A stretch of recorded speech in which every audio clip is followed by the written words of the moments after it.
You've discovered MyStar Radio, a riveting podcast where secrets long forgotten are unearthed and brought to light. Be sure to subscribe, share and comment, engaging with the truths that lie within. And now, to your host, Kaz Quantumist. Subscribe now. Welcome to MyStar Wisdom, ancient galactic insights for modern earthly souls. Today's episode is titled, I Hate, a Self-Destructive Spell. Thank you for joining us. I am Kaz, your Quantumist, guiding you through this exploration of inner awareness. We're examining a phrase that's woven into our everyday conversations, two simple words we often use without realizing the potential impact. If we become more mindful of the words we speak, we might recognize how they shape our reality. Too often, words are spoken without full awareness of their power. They can heal, uplift, and inspire, or they can harm, limit, and disrupt. Join me as we explore how these two words may be subtly affecting our lives. When we think of a spell, a dark spell, we often picture a classic Hollywood image, a witch dressed in black with a pointy hat on her head, laughing wickedly as she stirs a bubbling potion in a large black cauldron over an open fire. In reality, you and I cast spells of our own simply by calling things into existence through our words. In traditional terms, a spell is a spoken or written set of words used to influence the world, often with a specific intention behind it. The idea of casting a spell isn't limited to mystical practices. At its core, it's about focusing energy through language to bring something into being. Each time we use phrases like, I hate, we're creating that same spell-like energy, no different from the Wicked Witch character, setting intentions that resonate with dark frequencies and summon forces aligned with those energies. Each time we say the words hate, more precisely, I hate, we unwittingly call forces into existence aligned with the frequency of those words. We invite that energy upon ourselves, casting a lingering spell of darkness. By our own doing, we summon dark forces through the frequency of these words, forces that invade our spirit, hijack our core energy, pollute our essence, and weaken our defenses. Ultimately, though negatively aligned words, we conjure onto ourselves inharmonious energy fields of a dark nature, malignant presences whose ultimate aim is to attach, control, and manipulate us for their own bidding. As a side note, it's essential to understand that the effect of words we use isn't limited to English. Phrases expressing hate in any language carry the same dark vibration. It's not just the words themselves, it's the thoughts behind them that create and amplify this negative frequency. While this is an English podcast, understand it does not matter what language we speak. Expressing hate invokes the same destructive forces, regardless of the language used. We as humans have been conditioned, or some might say, intentionally programmed, to focus on the most obvious threats, the ones we can see or imagine. Our attention gravitates toward large, visible dangers, the wild wolf, the vicious lion, or any looming concrete threat. Yet often, true risks go unnoticed, hidden where we'd least expect them. In our last episode, we explored the transformative power of love, particularly self-love, as the foundation for all other forms of divine love. Today, we're shifting to the opposite end of the spectrum, hate. Specifically, we'll look at how casually we use the phrase, I hate, and the unintended consequences it creates in our lives.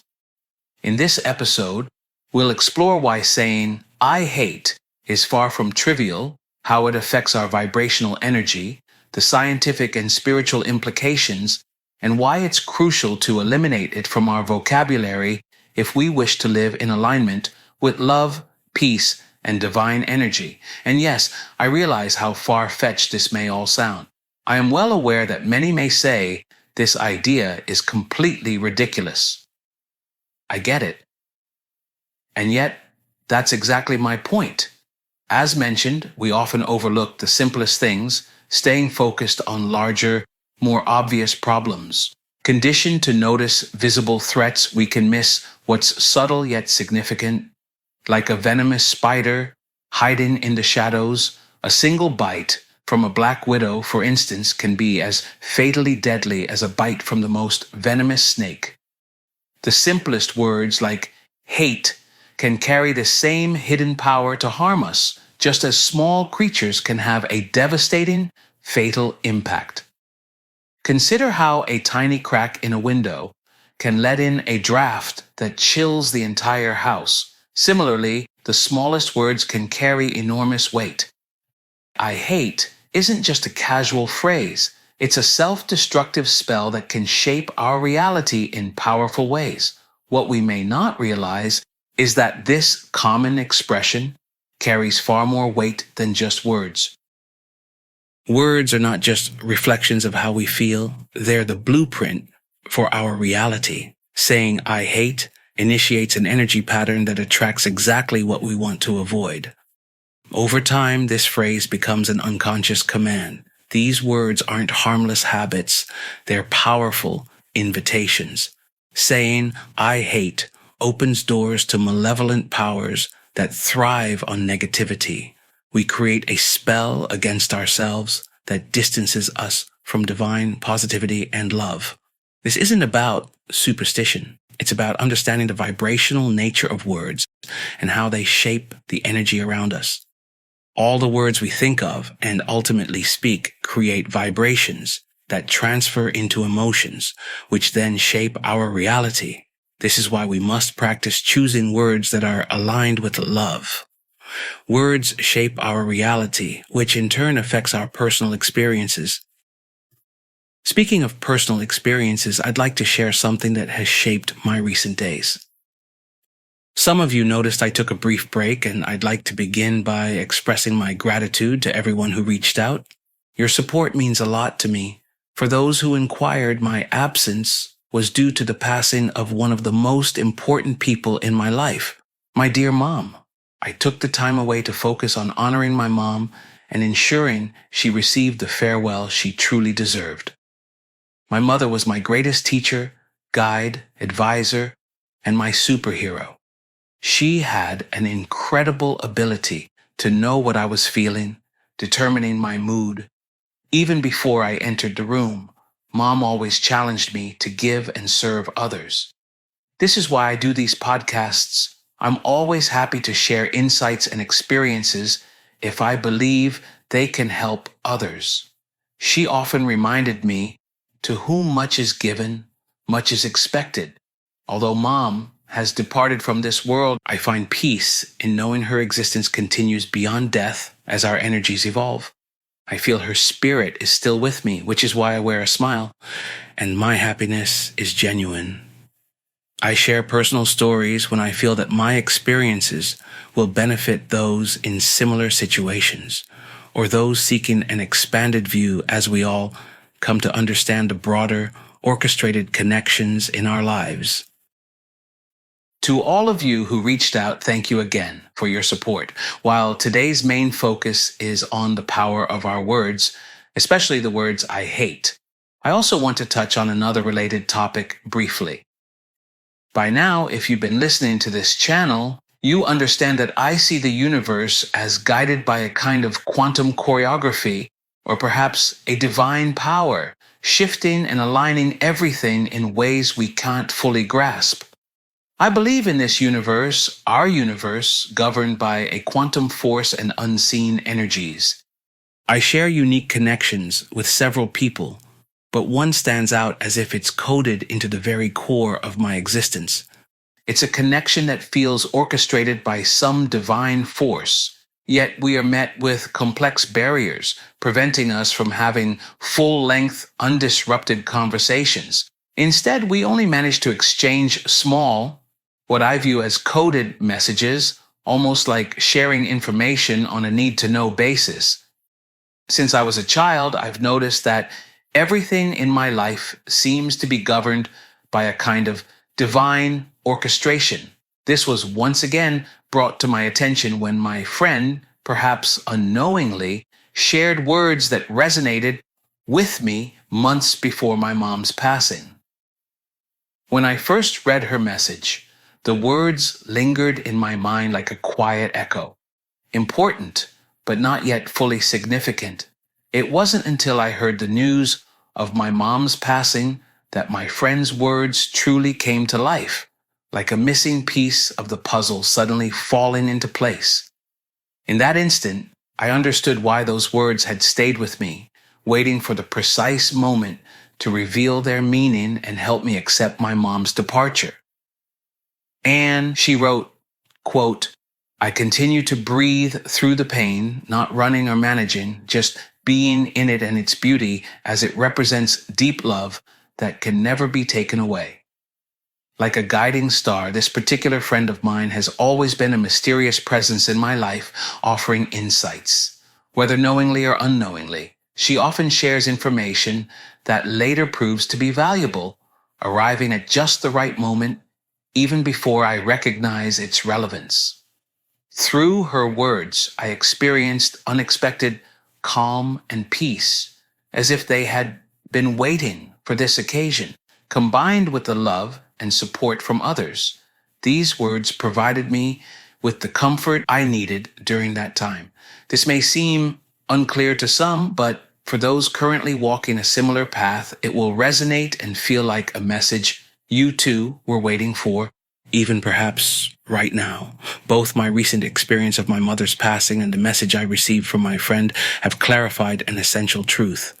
We must all face life's challenges with eyes wide open and a welcoming heart, embracing our pain rather than escaping it.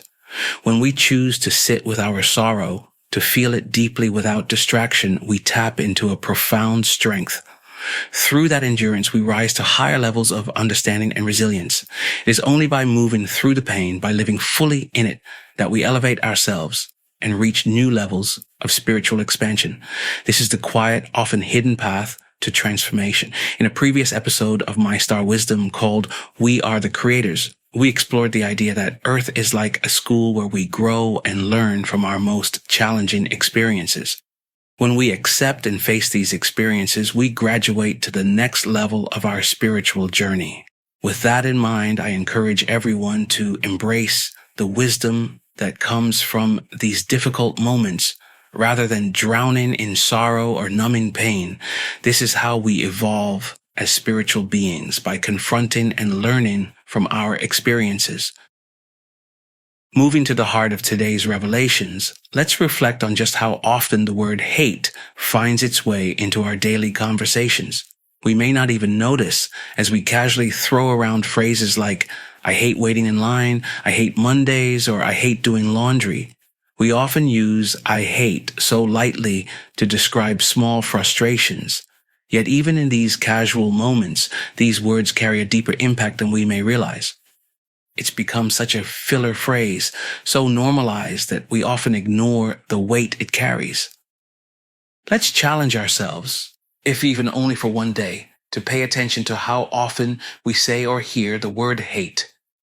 You might be surprised by how frequently it comes up in conversations, media, music, and our internal thoughts.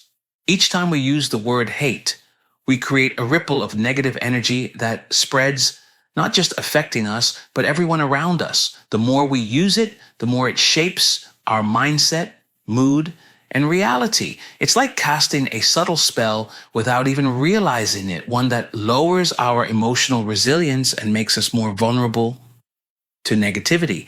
And as this word becomes more normalized, it also becomes more contagious. For those interested in taking this challenge even further, I'll discuss a more extensive way to shift our language and energy towards the close of this episode. The contagion of words. Have you ever caught yourself using a phrase you didn't even realize you'd picked up? Words spread like wildfire. The more we hear certain words, especially negative ones in conversation, media, or music, the more likely we will absorb and unconsciously mirror that same energy. As the saying goes, one bad apple spoils the bunch. When one person frequently uses the word hate, it can ripple through a group, affecting the energy of the entire environment, just like a rotten apple impacting the rest in the barrel. Being around negative language works the same way. When we surround ourselves with people charged with negativity, it's easy to absorb their words and mindset, whether we realize it or not. This is how negativity infiltrates not just our actions, but our thoughts and culture. Like a virus, it spreads, transforming how we communicate and see the world.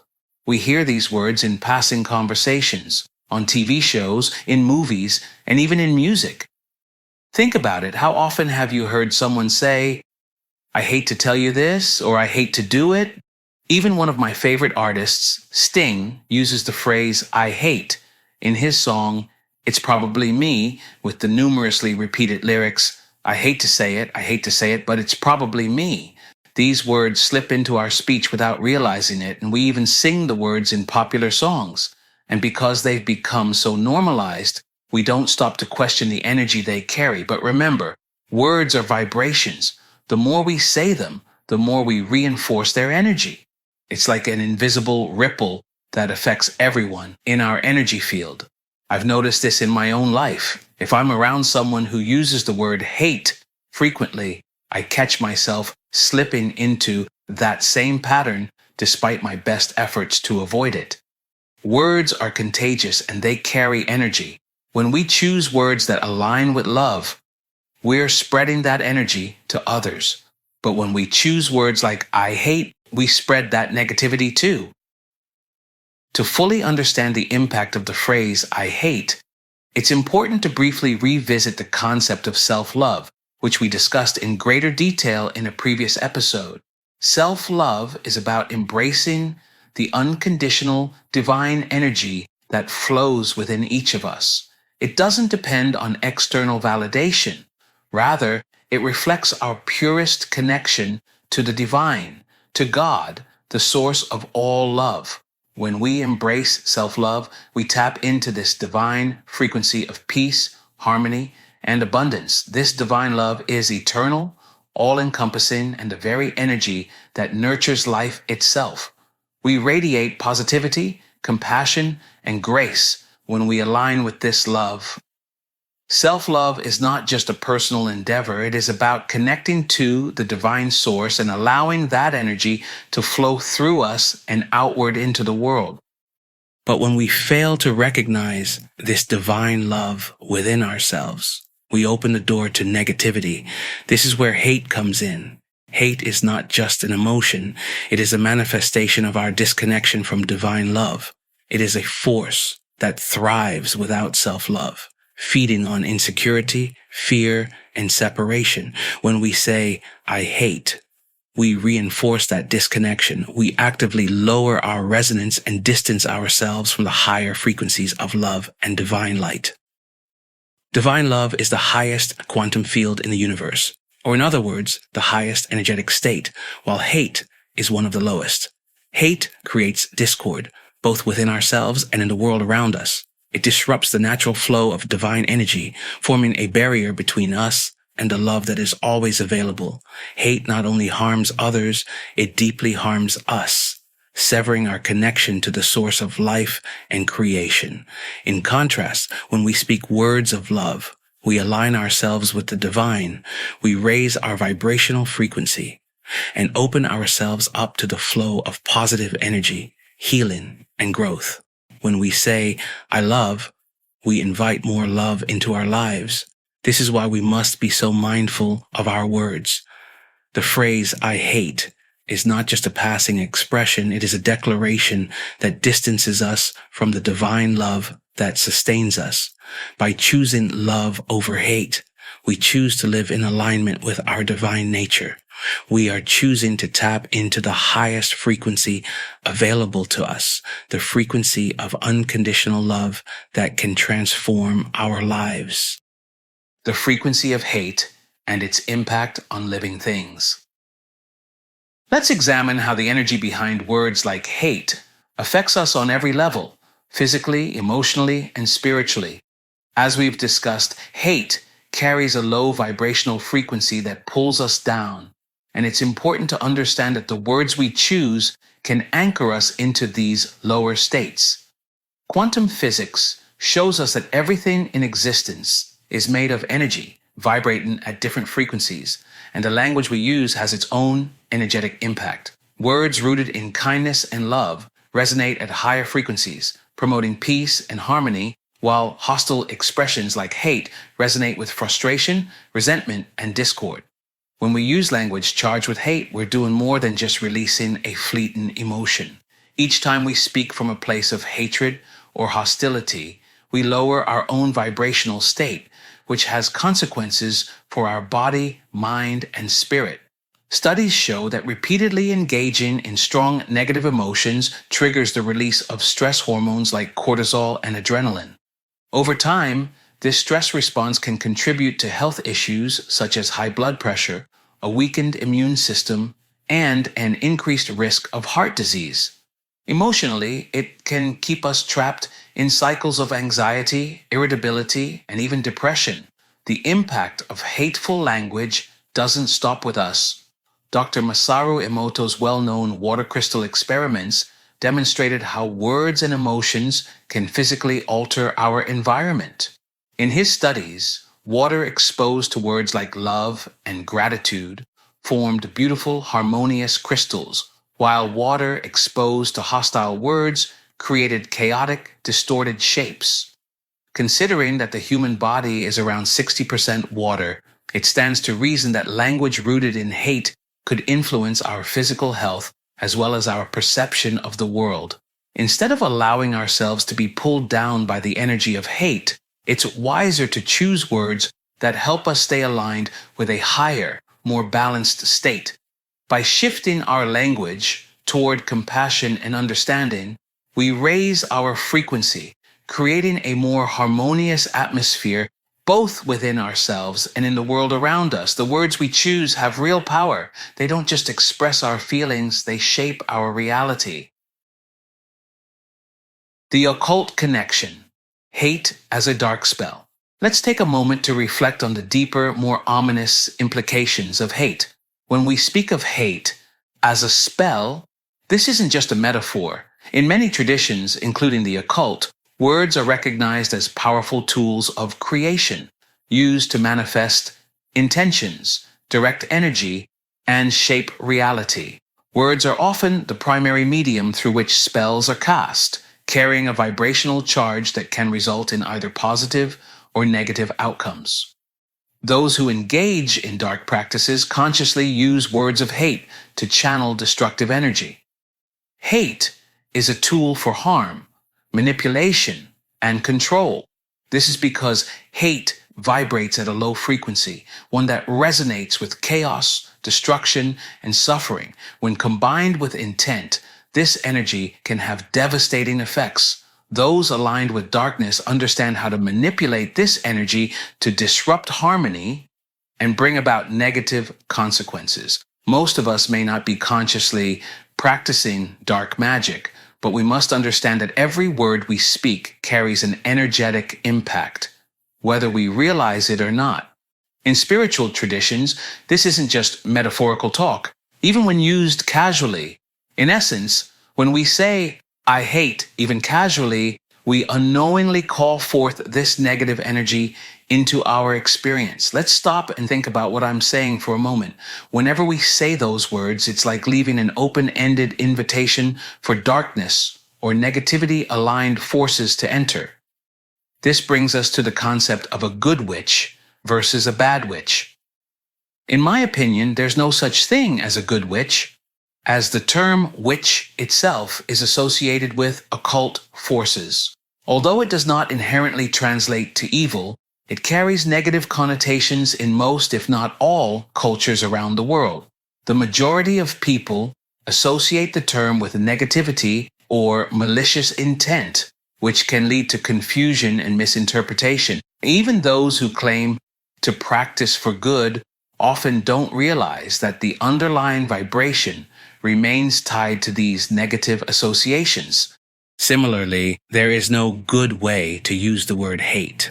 For instance, consider a business owner informing employees about layoffs. They might say, "I hate to tell you this, but the company is closing and we have to let you go." In this context, the phrase "I hate" transforms the negativity of their message, impacting not only themselves, but also the receiver of the bad news.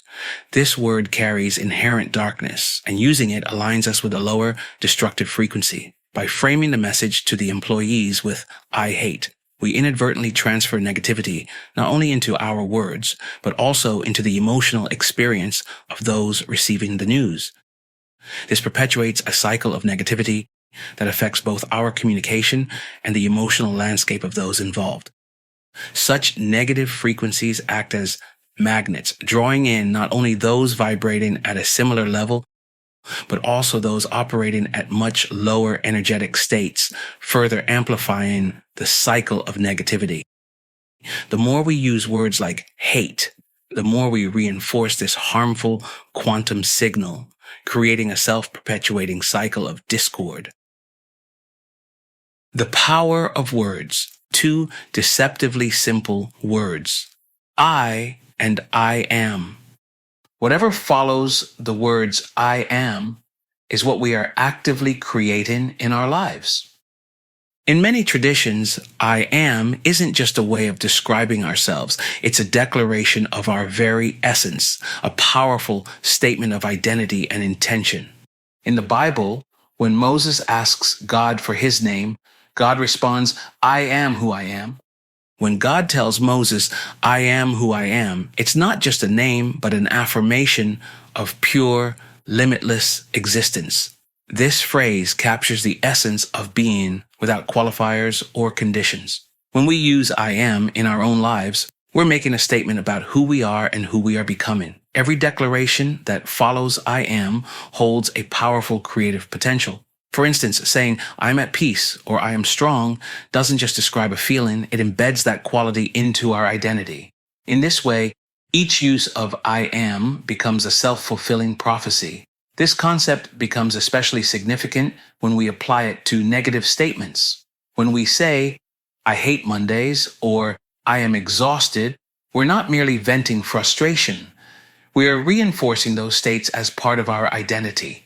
In essence, we're saying, "I am hate" or "I am exhaustion," embedding those lower energies into our sense of self. Beyond thought, the power of self-definition. The famous philosophical phrase, "I think, therefore I am," reminds us that consciousness itself is proof of existence. Descartes understood that our ability to think and define ourselves is central to who we are. When we extend this to the power of words, it becomes clear what we think, and especially what we say, actively shapes our experience. If we regularly affirm positive qualities like "I am capable" or "I am loved," those qualities start to form the foundation of our reality. On the other hand, when we repeat negative statements like "I am overwhelmed" or "I am unworthy," we reinforce those states of mind, allowing them to become ingrained in our experience. As we speak about ourselves, we're not just describing our state, we're creating it. This is why mindful language is so powerful. It's not about denying our struggles, but choosing words that allow for growth and resilience, rather than entrenching us in limitation. Aligning "I am" with higher states of being. In many spiritual paths, "I am" is often seen as a bridge to the divine. When we use it thoughtfully, it becomes a tool to align with higher frequencies, allowing us to embody qualities like love, strength, and peace. Statements such as "I am love," "I am grateful," or "I am open to growth" help connect us with our potential, inviting those energies to expand within us. Conversely, when we attach "I am" to negative statements, we align ourselves with restrictive, lower vibrations. Saying "I am not good enough" or "I am hopeless" reinforces a disconnection from our inner power and from the divine, making it harder to access the qualities that lift us toward fulfillment. To put it simply, every "I am" statement is a decision whether to invite light or limitation. Words as instruments of focus and intention. Words direct our attention. When we repeatedly describe ourselves or our experiences in certain ways, we are narrowing our focus. If we constantly say, I am stressed or I am struggling, we reinforce a narrow, often negative view of ourselves. Instead, by saying, I am learning or I am finding my way, we keep the door open to growth, reminding ourselves that we are works in progress. Our words don't just communicate, they define our focus and shape our perception. This is why it's essential to use language that supports our goals and our growth. By choosing words that reflect possibility rather than defeat, we set ourselves on a path that invites resilience, healing, and transformation. Replacing limiting phrases with empowering ones. We all have habitual phrases that can unintentionally reinforce a mindset of limitation. Common statements like, I can't, I'm bad at this, or I am confused may seem harmless, but they subtly frame us as stuck or lacking. Small shifts in phrasing, however, can empower us to approach life with curiosity and openness. For example, instead of saying, I am confused, try, I am seeking clarity. Replace, I'm bad at this with, I'm improving each day. Swap, I am stressed for, I am working toward calm. Each of these reframes shifts us from a state of resistance to one of openness, inviting us to engage with challenges rather than feel overwhelmed by them. Stepping into the practice of conscious speech. Now, the challenge lies in putting this knowledge into practice. This isn't about perfection. It's about awareness. It's about catching ourselves in those moments when we're tempted to speak in ways that don't serve us and choosing something different. As we move forward, try to notice when you're about to use limiting language, especially with phrases like, I hate, I can't, or I am not good at. Each time you catch yourself, pause and consider an alternative phrasing. You might be surprised at how empowering even small shifts in language can feel. One practice I use is this. If I catch myself using a negatively charged word, especially the two words we're discussing in this podcast, I actively stop myself and rephrase my sentence. I'll say, allow me to rephrase that. I take this seriously because I understand the magic behind our words and I want to align myself with positivity. Thoughts and words become the things we manifest. The challenge, 30, 60, or 90 days without I hate. Now that we've explored the impact of phrases like I hate on our mindset and energy, let's put this awareness into action. I invite you to try a challenge. For the next 30 days, actively work to reprogram your mind by eliminating I hate from your vocabulary. If you're up for it, extend it to 60 days or even 90 days, but start with 30 to get a feel for the difference. Reprogramming our minds is a conscious process, and it requires responsibility and consistency. Research shows that forming a new habit can take anywhere from 21 to 66 days, depending on the individual and the behavior being changed. So if you don't notice changes immediately, know that this is normal. Some habits take longer to establish, but the key is persistence. By actively reprogramming your mind over time, you're taking charge of your mental patterns.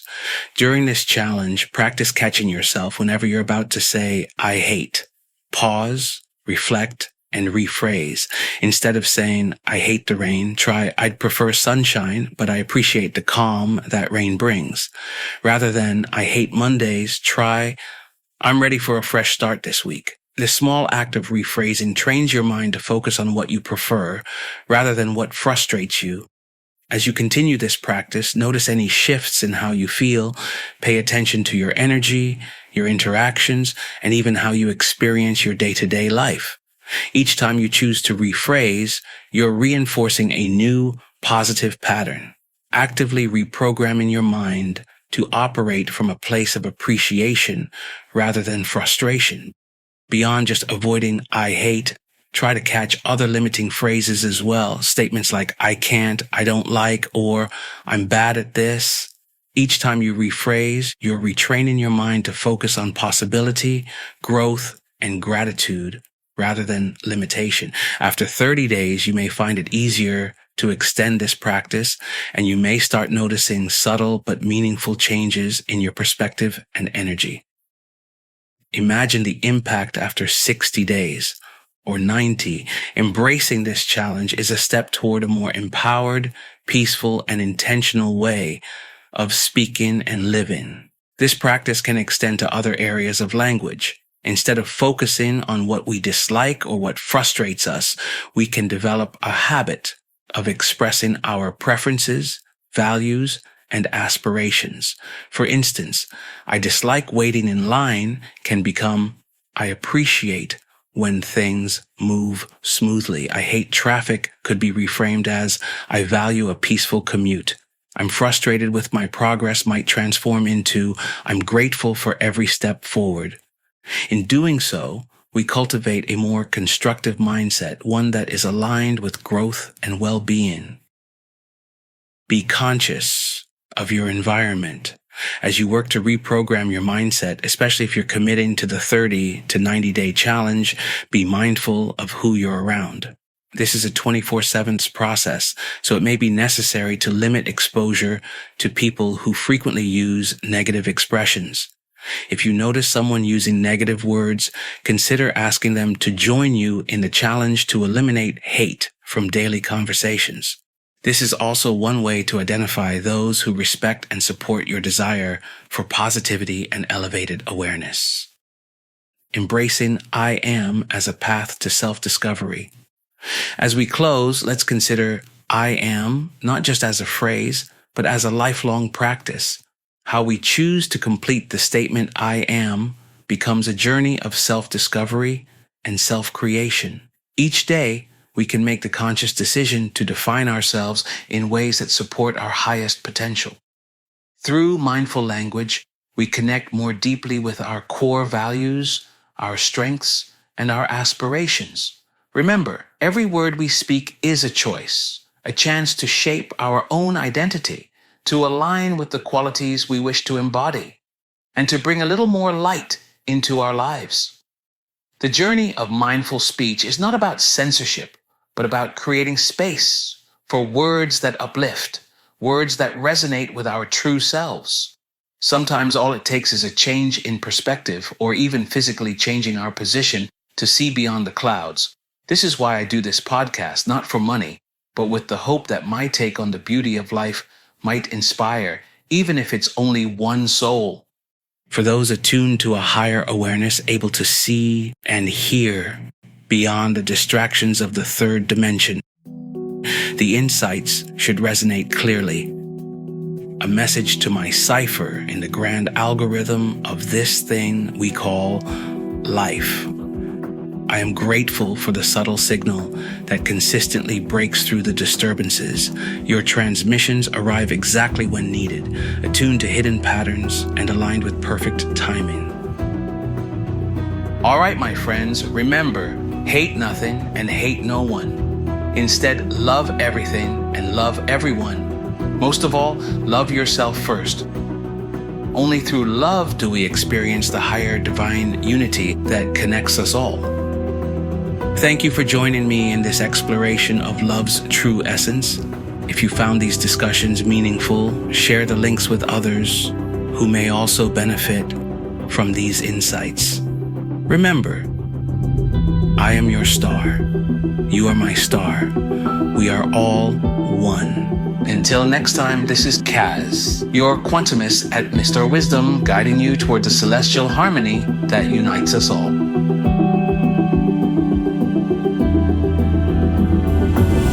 Numbers 11, 17. He asked the Lord, "Why have you brought this trouble on your servant? What have I done to displease you that you put the burden of all these people on me?" Kaz Quantumist. 17. I will come down and speak with you there, and I will take some of the power of the Spirit that is on you and put it on them. They will share the burden of the people with you, so that you will not have to carry it alone.